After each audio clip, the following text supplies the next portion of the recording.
Alright folks, I think I've got this build nearly done, and I thought I would just give you a close look at it before I buttoned it all up.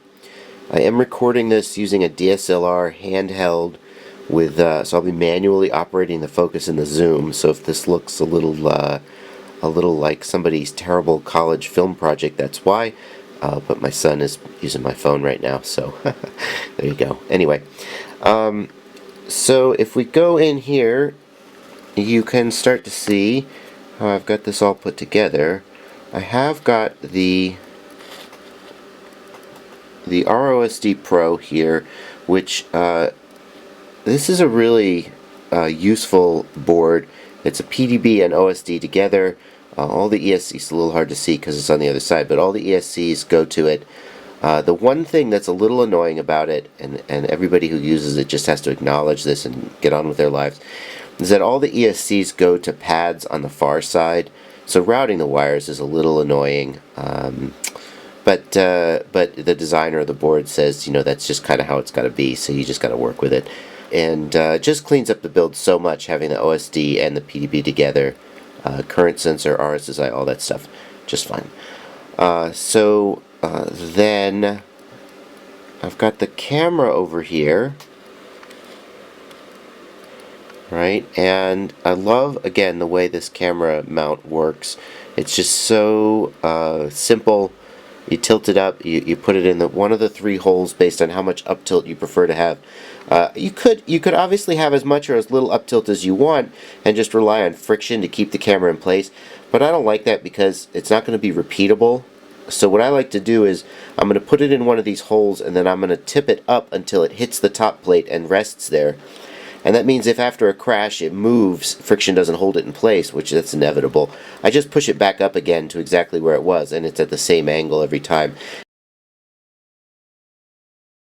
And so you can see then, just based on the sort of geometry of the triangle, that the further forward the holes you use, the more up tilt you'll get. You could obviously move it forward and not tilt it up as much, but then it'll stick out the front more and be more likely to get damaged. So I really think this is a nice and simple way of accomplishing this. No fancy mechanisms or levers or anything like that. Just some bolts or screws and away you go. I did have to file these boards down, the side plates. I had to file them down a little bit to get them to fit in the holes in the bottom plate. I assume that's normal and just you want a nice tight fit, so they give it to you a little bit big and you file it down till it fits just perfectly snug.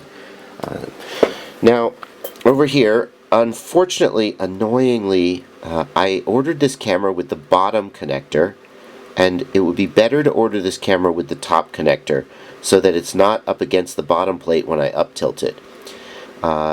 Fortunately, there's a little bit of space between the camera and the bottom plate, so I don't think it's going to be too much of an issue.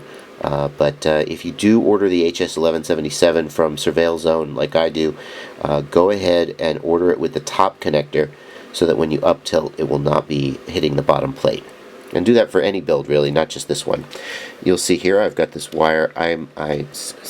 Bad on me for such a beautiful looking copter to not have cut this wire and put the connector on myself and shorten it up. But oops, you know, I was lazy this one time. And then, you know, here's the whole rest of it, the Lux board with all the connectors hooked up to it, and it's just going to sit down here as soon as I put these bolts on. And there's my receiver and my open log, and here's my TS5823 transmitter.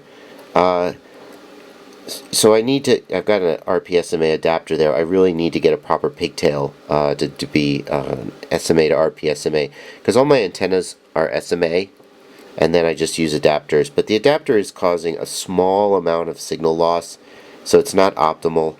You just want to if you can minimize the number of connectors and adapters, they do have an effect. If you can minimize them, you will slightly increase your range.